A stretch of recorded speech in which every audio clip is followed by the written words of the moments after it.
This is for the vocabulary foldable from our first class. And what I'm going to go through is the matching of the definitions to the pictures. And after that, the terms that go with the definitions and the pictures. So first of all, here are I kind of have it split. So here are the top three pictures and the bottom three pictures. And these are the definitions pretty much in the order that they were in the handout that you had to cut out.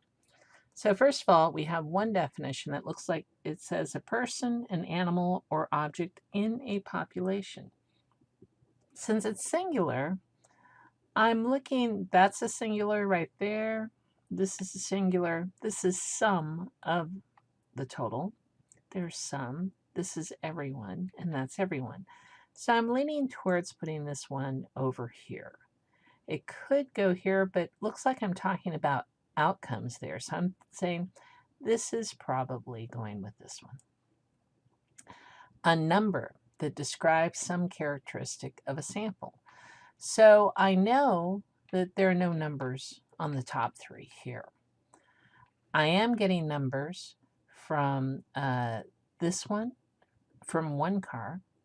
I'm getting numbers from here, from everyone, and I'm getting numbers from some.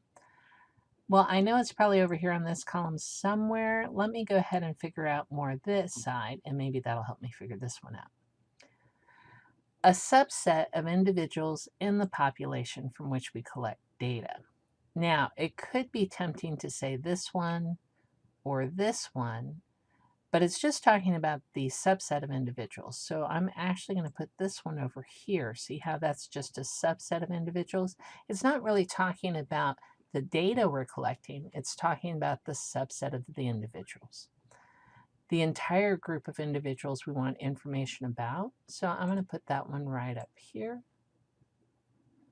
And a number that describes some characteristic of all individuals in a population. So, so it's describing everybody, and here's everybody. And these are numbers that describe all the phones in this example. These numbers describe the phones in the sample. So this is a sample here, but the numbers are what I'm talking about. So we'll put that there. And finally, that leaves this last one right here. Any characteristic of an individual can take different values for different individuals. It is not the average or median value of a population. And looking through this all looks pretty good. And we'll go ahead and start matching terms. Now we're going to look at the terms that were also listed. I actually put them in little boxes here. We had individual, population, population parameter, sample, sample statistic, and variables. So starting with individual, the only one, I've got an individual here, but this is a characteristic of an individual, so that's probably not it. I have an individual here, so that actually, and everybody else is some or all, so that looks like individual would be going with this term. So that's what I would put on the flap, the outside of the flap, so that you could use it and study it for your flashcards. Population, well, we've got population, population parameters, sample, sample statistic, and variables. Population sounds like the entire group that we want information about, so I'd put it with this set right here. Population parameter, still, let's see. This one looks more like a subset. I'm thinking that's more like sample. All right.